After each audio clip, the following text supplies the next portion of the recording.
Hey guys, I've got a blank journal collection for you tonight, and I have 15 blank journals now. About a year ago, I think I had 10, and I have bought about 6 this year, and some didn't make the cut. I realized the paper, the size wouldn't work for me, or I wouldn't be excited by the time I used it.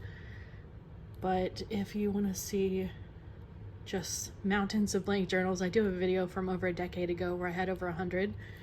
So I have a lot less. This one's from when I was a kid. I'd written a few pages in it back then, but never finished it. So this one, I don't know if I'll ever really use, but I didn't want to throw it away either. This one's a recent acquisition.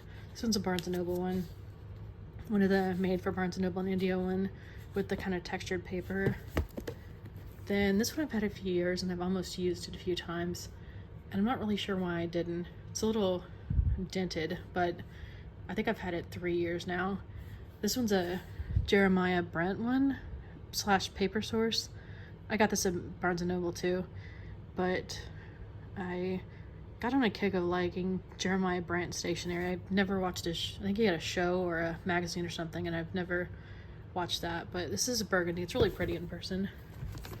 This one's a Barnes & Noble one, and I used a black one of these in 2023-ish and loved it, so I've got the brown one. And the one thing I don't like about these, and why I never used to use them when I tried them many years ago, is this texture of the suede. I cannot. So I found that if I glue a handful of pages to this and make it like a normal binding, then I like these and can use them. I can't say I love the thread on the side, but the smushiness and beige paper is nice. Then this one I've had since I was a teenager in the Stone Ages, and I did write a handful of pages in it back then, and I actually took those pages out and stuck them in another journal or a scrapbook or something, planning to get rid of this, but I'm glad I kept this thing. I'd forgotten it existed for a long time. This one's another Barnes & Noble one, and the lines are really small, and the whole thing is really tiny. So eventually I'll use this for nostalgia, but it's gonna be kind of a pain to write in. When I see it, for some reason, just seeing this one at night makes me want to use this one now. But I've been filling journals they take about a year now, so I don't know if I want multiples that would take even longer. But I'm really tempted just because the nostalgia and reminding, like I can remember going to the store the day I got this, so that's tempting. This one's from when I was a kid. It's from The Gap, and because I'm ancient, and my friend and I got these back then. We got 2 of them as a dream journal and a play journal. We were little kids, and I threw away the dream journal. I cut some pages out and part of the cover and threw that in a scrapbook because I had written only 10 pages or something. This one, I read a few pages summarizing a few play days we did back then, but I also took out a lot of the white paper and put in, kind of rebound the whole thing, and now it's got rainbow paper. So this will be fun to use. I did start to use it once, and that's why it's got, let me show you, these end papers here. I decorated the inside with too many stickers, and I just didn't like the look of it, so I decided to not use it then and cover up the stickers I'd put on there and try to make it more, like, feel more new. I think it's only a handful of pages. Then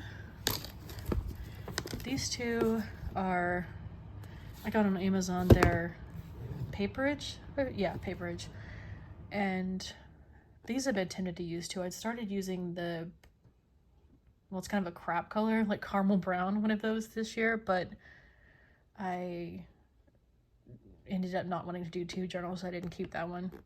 I like how plain and kind of, not really worldly, but Moleskines, these aren't Moleskines, but Moleskine style just seems a little bit more worldly and less girly to me. They don't have flowers on it or say diary or journal on the side. The paper in these is pretty good. A little thin, but I like the line spacing. It's pretty big. There's my thumb to compare it to. I have a big thumb, so but it's a beige paper, and These are still, a lot of them, I like that a few of these are tempting me to use them now, like the Stone Age Chinese one, Chinese character one, and then these are almost tempting just because I like that they're plain and neutral colors. I'd actually thought about summarizing some of my old used journals in these as kind of a consolidated version, but that would take an eternity, so I didn't. This one's a Jeremiah Brent paper source one too, and I used one of, this was a set of 3, and I used the one that kind of had like black and white scribbles on it. And so yeah, it's got dot grid paper. I got this with a gift card, so it's kind of special just because it was a gift. It's got kind of like shininess. It's a little bent, but it's shiny, and I don't know, everything for burgundy now, I guess. This one, also from the Stone Ages. Another Barnes & Noble one with the really textured paper. This one's got like crap in the paper. I don't know what you call this, but I don't know. It's cool looking, but I don't like the feeling of it. I used to not like the feeling of the journal itself, but I put matte Mod Podge on it, or Mod Podge, or whatever it's called, and now I can actually touch it. It's kind of, the leaf is kind of disintegrating or like getting torn off. I don't know if you can see that.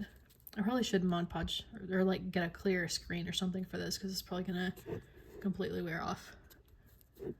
Yeah, let me put that to the side so I can remember to try to do that. And then this one is like one that I have also from when I was a teenager, that some years I've summarized my life in one page in that other journal. So when I saw this one, I could not resist. It's kind of thin, and I've had that happen a number of times when I bought journals from people online, where there's a lot of pages torn out, and a lot of times, like, usually sellers don't realize it because this is really thin, and yeah. But this was such a rare design that I don't really mind this time. I've had some journals over the years that I bought from people that, like on eBay and stuff, that had like straight up torn out pages in like that kind of binding where you can see it, but this one you can't tell as much because it's this. But yeah, this one I've had since 2007, and it's an old Paper Blanks one, and I've used a few of that I got back then that same spring. The elastic is kind of loosening it up a little bit. The one I used back in spring 2007, the elastic broke off back then. I glued it on, and I kind of didn't like how tight the elastic was, but it's kind of wearing a little bit. So this one's really pretty. I forget what this one's called. Let me check. Tie Gems, and that Easter sticker is from back then. But this one, Paper Blanks 2002. Yay, Y2K. So back then, sometimes when I got a journal, I'd write a summary of my life that time. So I have a page in here summarizing spring 2007. And then these are from Target, and it's the brand Hearth and Hand. I don't watch their show or their magazine or anything, but I've kind of gotten into the style. I know it's millennial gray type of, these aren't gray, but that farmhouse millennial gray. I don't really have farmhouse going on. I just have antique. I have old crap in my house, and I like kind of toned down colors right now. So yeah, these are surprisingly nice. It was 3 of them for about $15. They say notes on it, which I don't like, but it's kind of not canvas, but it's fabric, and I don't really want to tear these apart. But the paper is nice and beige. And those also half tempted me at the beginning of the year too. But that is my collection, and I am always tempted to buy more since it's such a big hobby. I've been journaling for 19 years regularly. So it's one of the main things I like. So I still don't mind if I see a journal I like and think I might use, I still buy it, even though I know there's a chance that I might end up not using it after all. It's enough of a hobby that getting stuff for it on occasion, even if I don't end up using it in the end, like I think I would, is still kind of encourages the hobby a little bit. Not that I think people should just like buy crap that they'll never use and waste money, but I do like just kind of encouraging the hobby and picturing myself enjoying that new journal. A lot of journals, I don't know, I think I'll use these, but I've said that before about previous journals that are blank, so we'll see. What was I gonna say?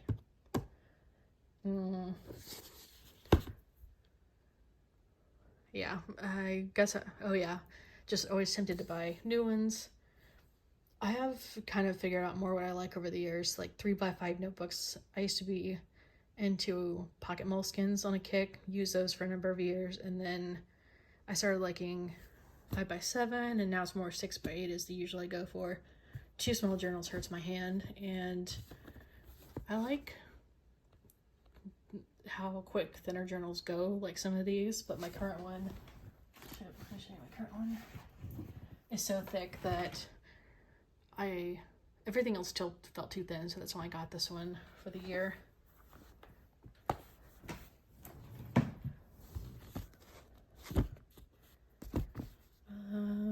Yeah, let me know how many blank ones you have, and if you found that oh, that's what I was gonna say. If you, like, when I buy journals and keep them in here, eventually the excitement of it being new wears off.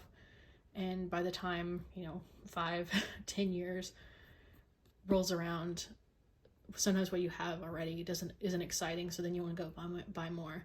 So let me know if you've had that happen where you get something, think you'll like it, and then by the time you're ready to use it, it's just, you don't like that style anymore, or you're just tired of seeing it, or you just want the excitement of buying something else. All right. Yeah, have a good night. Bye.